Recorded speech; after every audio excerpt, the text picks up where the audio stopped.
Welcome back to France 24 Newsroom. Now it's time for our international press review. I'm joined in the studio by Nadia Charby, who's been trawling through all the world's publications to find us the best bit, and I'm guessing Ehud Olmert's world woes are dominating them. Absolutely. The Jewish Chronicle has this analysis piece, Olmert Crisis, what next for the coalition?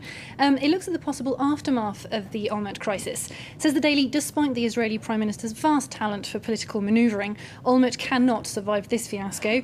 And because his succession is not yet resolved, the short-term outlook for any kind of stability in Israel is not good, says the Chronicle. And of course, this could also have direct effects, not just on Israel, but on the entire region. First, on current talks with Syria.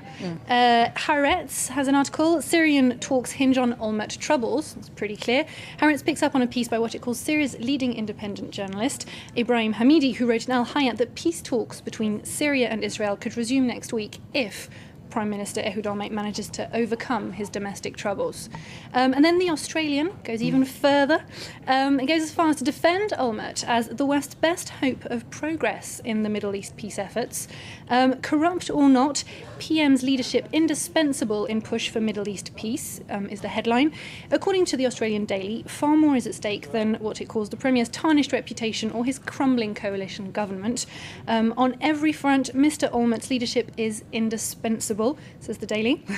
His removal would leave a power vacuum that at best would mean that the rest of the year would be a political write-off, and at worst would plunge the region into a new bout of violence.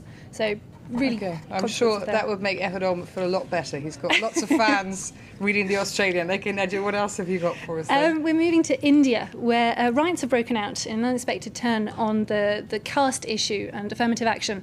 For several weeks, thousands of the second lowest caste in India have taken to the streets asking to become untouchables, so to actually being downgraded to the lowest caste. So the Independent has this piece, low caste tribe riots in Delhi for rights to be untouchable. The Gujar are demanding that their official status be lowered so that they can actually have better access to jobs and education, because there is affirmative action set in place for the untouchables to which they don't have access. So the article looks at India's complex caste system. According to the Independent, many believe the system is standing in the way of India's progress, and says the country's full potential will not be met while the caste system remains. Wow, well, great story there. So that's from the Independent, the UK's Independent. Okay, Absolutely. now the sport. I know you were trying to explain to me about this. Basically, Britain doesn't have a team in the Euro 2008. Exactly. At that point, I got confused, I'm afraid. Yes, the Guardian, the Guardian, is organising a poll on the internet that's been followed up in the papers about. So they have the British can choose another European team.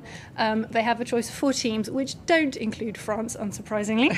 And so every day a public figure from that country presents its case for its country and its team. So today was Swedish pop star Robin, who's offering up Male 5... or female? She's female. Sorry. Offering up 5 good reasons to choose her country. So reason number 1, shared DNA that makes the 2 countries practically family, she says. Okay. Britain loves ABBA even more than the Swedes do.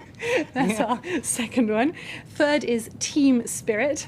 Apparently the Swedes have got great team spirit. And fourth is the 37-year-old striker Henrik Larsson for his strength of character.